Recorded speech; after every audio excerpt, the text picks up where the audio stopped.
राउर कतरा तक पढ़ाई भइल बा काहे जी अब हमरा पढ़ाई पे कहा जाता नहीं। देखो बात माने आईए बीए भइल बा बोली ना आगे बोली। एमए भइल बा पर्चा बताओ। हां जी बागेश्वर महाराज जी लिखे जय हो। ये से ज्योति जी कहत नहीं भोजपुरी का बागेश्वर बड़ा लिख दिया भोजपुरी का बागेश्वर बोलू। अरे एमए कइलू ज्योति तनियो में कुछु एमए कइलू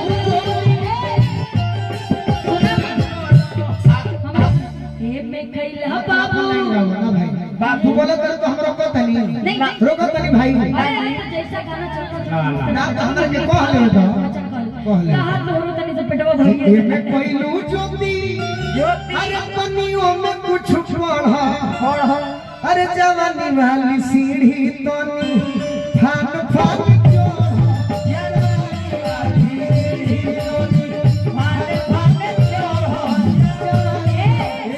हिंदी में सुन ला जवानी का सीढ़ी फान फान के ना चढ़े थे आराम से कैसे इश्क और प्यार का मजा लीजिए इश्क और प्यार का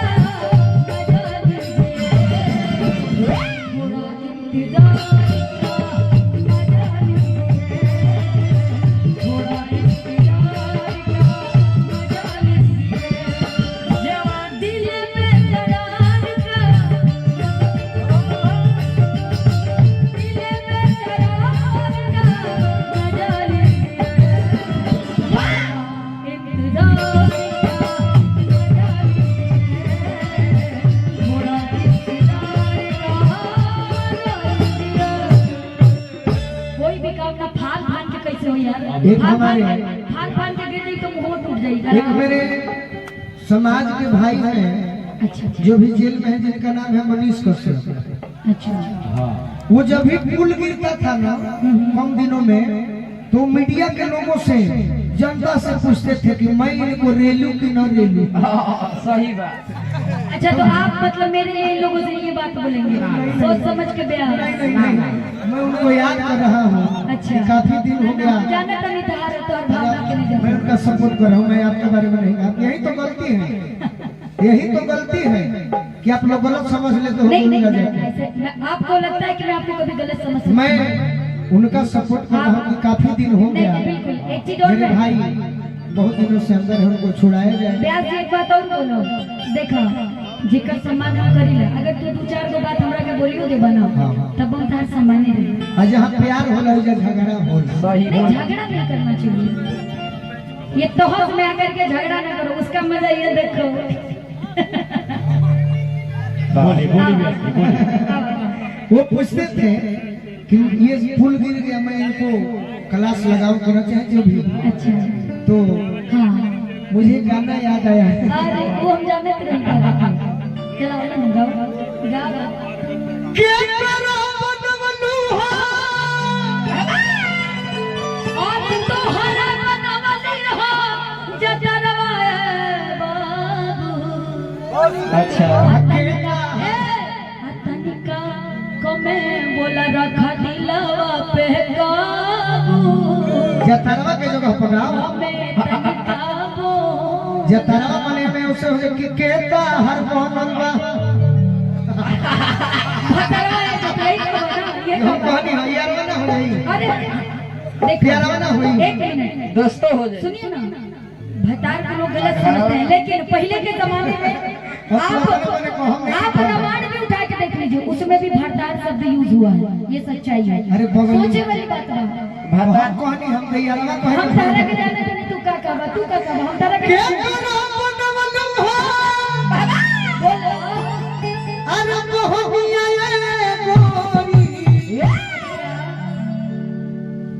अरे तक कहला सलाई लगाओ मोहनिया ये गोरी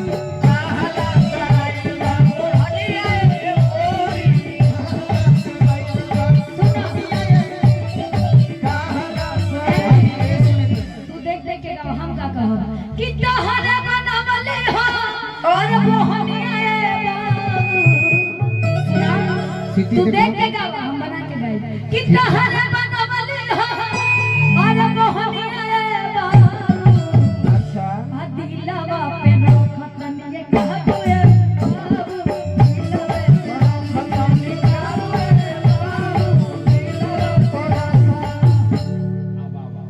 बसमाइल तोरा दिलवा के अंदर अरे तोहरा सिवा नहीं केहू जखम जितेंद्र ना ना ना कि के बसमाइल तोरा दिलवा के अंदर अंदर आ गोलुआ रहे कि हम न जखमी जीते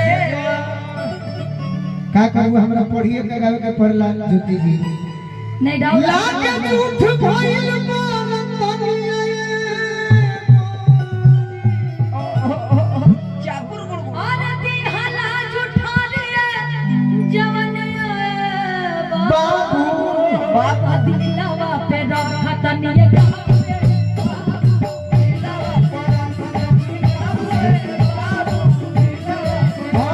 हितई बुझेलु हितई बोला आगे ना बोला ना बुझेलु कि ना हाँ गाय ना का हितई मतलब रिश्तेदारी हां हिंदी में रिश्तेदारी अंग्रेजी में रिलेशन हाँ जी और भोजपुरी में